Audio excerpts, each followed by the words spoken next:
Bismillahirrahmanirrahim. Assalamualaikum warahmatullahi wabarakatuh. Mas. Selamat sore, alhamdulillah kepada kita semua. Kaum sekalian, alhamdulillah, salam pribadi. Jangan selamat. Menteri Agama dan Tata Kepala Badan Pertahanan Nasional, Panglima Tentara Nasional Indonesia, Kepala Kepolisian Negara Indonesia yang dikatakan oleh Pak Kapolri, para undangan dan hadirin yang kami hormati. Pertama-tama dan kembali baik kepada yang sekian itu berfokus dengan atas hidayah. Pada hari ini kita hadir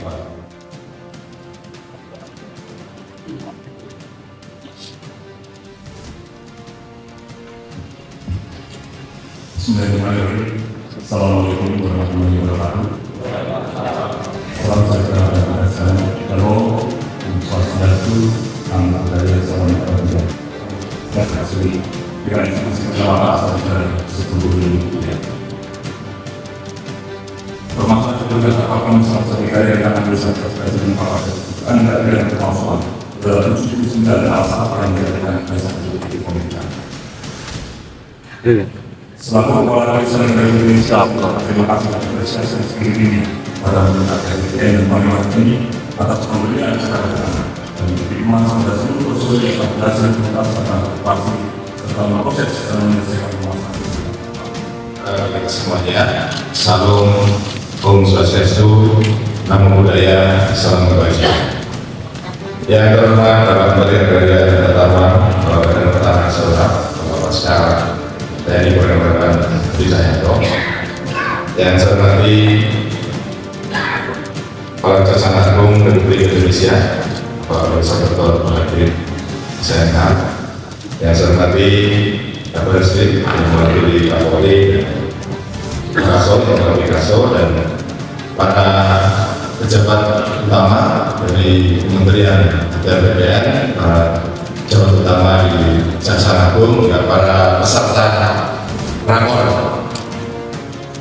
juga Bapak Ibu yang hadir pada sore hari ini. Pertama-tama kami menyampaikan bersyukur kehadiran Tuhan Yang Maha Kuasa Subhanahu wa Ta'ala atas kesempatan rahmat dan karunia-Nya pada sore hari ini kita dapat hadir bersama dalam keadaan sehat walafiat. Sebenarnya kami di sini karena kami telah banyak dibantu dari Kementerian Ketenagakerjaan, Kejaksaan Agung, dan juga dari Kepolisian Republik Indonesia yang tergabung dalam Satgas Mafia Tanah. Sehingga kalau saya sambutan ini rasanya tadi sudah diadakan sambutan oleh Pak Kapolri dan juga Pak Jaksa Agung. Saya kira saya akan menyampaikan tentang bahwa mafia tanah ini benar-benar ada dan terjadi di lingkungan TNI. Jadi kami di TNI ini sebenarnya banyak dihabiskan waktu untuk menyelesaikan tanah, karena banyak sekali tanah-tanah TNI yang bermasalah, ya baik bersengketa dengan masyarakat atau bersengketa dengan pihak lain, dan juga banyak juga yang diserobot oleh mafia tanah. Dan tentunya waktu saya menjadi Panglima TNI awal, saya melihat waktu itu akan melaksanakan pembangunan di tanah Jatikarya yang tadi sudah disinggung, yang kuasa kurang lebih 48 hektar waktu itu. Ternyata tidak boleh sama ada jangan dulu Pak, ini tanah bermasalah bagaimana? Itu Pak di tol tiap hari ada demo menjaga di situ, bahkan sudah dijaga sama mafia tanah. Jadi kita masuk ini kita kalah. Jadi TNI sampai kalah dengan mafia tanah waktu itu. Sehingga saya cek surat-suratnya, bahkan dosennya saya waktu saya angkat kapten, saya pernah tidur di perut salah satu perumahan di Jatikarya, di rumahnya Kajian TNI. Waktu itu sehingga saya punya TNI, jadi kok bisa dikuasai orang lain? Itu cek suratnya semuanya.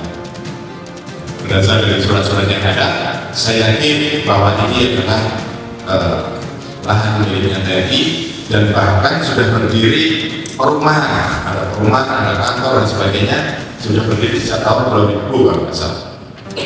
Dan ini di dalam perjalanannya ternyata dibuka dan dibukanya menang. Jadi dibuka dan menang, mana TNI kalah. Kemudian saya ingat pesannya Pak Presiden, saya direktur hukum mafia tanah dan mafia tanah kita sikat. Kemudian dari situ ya saya langsung cek suratnya dan ini ternyata suratnya ada dan sebagainya, dan memang ini saya yakin ini ada mafia tanah, sehingga kami laporan kepada Kapolri yang saya tuliskan Presiden, Pak Jaksa Agung, Pak Menteri Agama dan Pak Mahkamah Agung, semuanya oleh komisi. Sehingga dari Polri ditindaklanjuti, dilaksanakan bersama dengan Satgas, melaksanakan rapat, mengecek dan sebagainya, melaksanakan. Saya tahu ya, betapa sulitnya, ya, ternyata betapa sulitnya, karena yang dihadapi mafia tanah ini ternyata bukan orang sembarangan, ya bukan orang sembarangan. Bahkan di dalam Laksamana TNI Yudo Margono, yang saya hormati Jaksa Agung Republik Indonesia Bapak Dr. ST Burhanuddin, Kepala Kepolisian Negara Republik Indonesia yang diwakili oleh Kabar Eskrim Polri Komjen Pol Dr. Andes Wahyu Widata, Kepala Staf Angkatan Udara yang diwakili Kepala Staf Angkatan Udara Marskal Madia TNI Ustaz Lukman, Wakil Menteri Agraria, Bapak-bapak dan ibu-ibu sekalian yang saya hormati, sore hari ini adalah satu momen yang sangat membahagiakan. Di samping 8 November itu sendiri, tapi yang tidak kalah penting adalah momentum penyelesaian sengketa dan konflik pertanahan yang hari ini juga dilaksanakan rapat koordinasi yang dihadiri oleh Bapak Kapolda, kemudian Kejaksaan Kajati, Kepala BPN, dengan topik adalah pencegahan dan penyelesaian sengketa atau konflik pertanahan. Bapak-bapak dan ibu sekalian, saya ingin ucapkan banyak terima kasih karena sinergi dan kolaborasi antara aparat penegak hukum, kepolisian, kejaksaan, TNI, pemerintah daerah dan BPN, kita sudah bisa menyelesaikan konflik atau sengketa pertanahan. Sesuai dengan perintah Bapak Presiden kepada saya, ada 3 perintah. Yang ketiga adalah agar segera menyelesaikan sengketa dan konflik pertanahan, terutama adalah mafia tanah. Karena mafia tanah sudah memiliki ruang dan permasalahan di tengah-tengah masyarakat.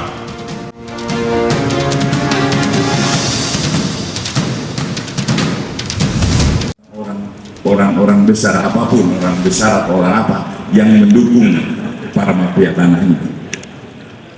Maka untuk pelaksananya kami bersama Pak Menteri, kemudian Pak Kabar Eskrim membentuk Satgas untuk melawan mafia ini. Dan alhamdulillah di dalam pelaksanaannya kita dapat melaksanakan dengan secara benar dan baik, dan tentunya berdasarkan atas hukum.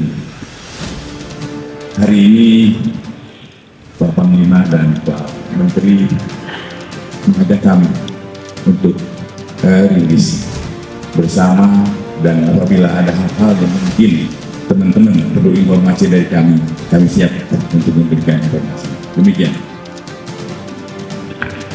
Untuk Bapak Menteri BPN, Panglima TNI yang kami hormati, Pak Jaksa Agung Republik, rekan-rekan sekalian sudah banyak disampaikan tadi kronologis kasusnya.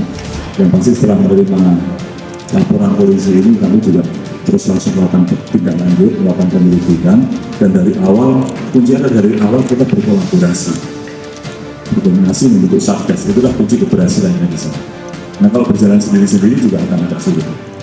Tapi dengan dukungan terutama dari Pak Jaksa Agung dan Pak Panglima TNI dan juga dengan Pak Menteri ATBPN supaya dapat berjalan dengan baik. Dan untuk perkara ini sudah dinyatakan P21 oleh Jaksa Agung dan tersangka juga kita terima. Artinya dalam pelaksanaan tugas-tugas penanganan masalah tanah ini memang dibutuhkan satu upaya bersama, satu komitmen bersama untuk bisa memberantas. Karena seperti yang saya sampaikan tadi, tanah itu nggak perlu bertambah. Jaksa Agung, tanah tidak bertambah. Ketika tanah ini harganya murah, itu dibagi-bagi aja. Tapi begitu harganya sudah naik, yang lain. Ini tidak hanya terjadi di Jatikarya, ini adalah menjadi sebuah pilot project dan mungkin akan menjadi sebuah benchmarking kita ke depan dalam penanganan kasus-kasus ini. Sejak ke depan, antara kejaksaan, kepolisian, TNI, dan terutama pemilik administrasi pertahanan BPN tentu akan bekerja sama untuk menangani masalah-masalah pertahanan. Mudah-mudahan menjadi sebuah awal yang baik untuk bisa memberantas mafia. Terima kasih. Bahwa permasalahan sertifikat hak pakai nomor 1 Jatikarya telah berlangsung selama 24 tahun dan terdapat 8 gugatan perkara baik di Pengadilan Tata Usaha Negara, Pengadilan Perdata, dan Pidana. Salah satu gugatan yang diajukan ke Pengadilan Negeri Bekasi itu oleh CBG dan kawan-kawan berjumlah 78 orang melalui kuasa hukumnya HBB dengan alas diri milik adat melawan Direktur Jenderal Material Fasilitas dan Jasa sebagai tergugat 1 dan Panglima Tentara Nasional Indonesia sebagai tergugat 2. Hingga tingkat TK, amar putusannya menyatakan menghukum Dirjen Material Fasilitas dan Jasa tergugat 1 dan Panglima Tentara Nasional Indonesia tergugat 2 untuk membayar ganti rugi tanah kepada para penggugat sebesar 228.713.400 rupiah dan terhadap sebagian bidang tanah sertifikat hak pakai nomor 1 Jatikarya seluas kurang lebih 4,2 hektar dan terdampak pengadaan tanah untuk pembangunan jalan tol Cimanggis Cibitung 1 dengan ganti kerugian sesuai appraisal sebesar 218.893.207.400 rupiah. 42 hektar yang diambil termasuk juga konsinyasi sebesar 218 miliar juga diminta. Pihak CBG dan kawan-kawan dan kuasa hukumnya HBB menuntut agar uang ganti kerugian tersebut dibayarkan kepada mereka dengan berdasarkan pada PK putusan yang telah berkekuatan hukum tetap. Dari sinilah Panglima TNI dan diteruskan oleh Satgas melaksanakan upaya hukum, dan dari Satgas itu sudah berhasil untuk menyelamatkan sertifikat hak pakai nomor 1 Jatikarya dan tentunya berhasil menyelamatkan lahan seluas 48 hektar yang diperkirakan bernilai 10 triliun rupiah. Saat ini penanganan permasalahan telah sampai pada proses penetapan dan penahanan 1 orang tersangka oleh Barreskrim Polri. Saudara-saudara sekalian, hal ini tentunya merupakan sebuah capaian dan bukti keseriusan pemerintah dalam menyelesaikan tindak pidana pertanahan dan memberantas mafia tanah, terlebih penyelesaian sengketa dan konflik pertanahan serta pemberantasan mafia tanah adalah salah satu tugas yang secara khusus diperintahkan oleh Bapak Presiden.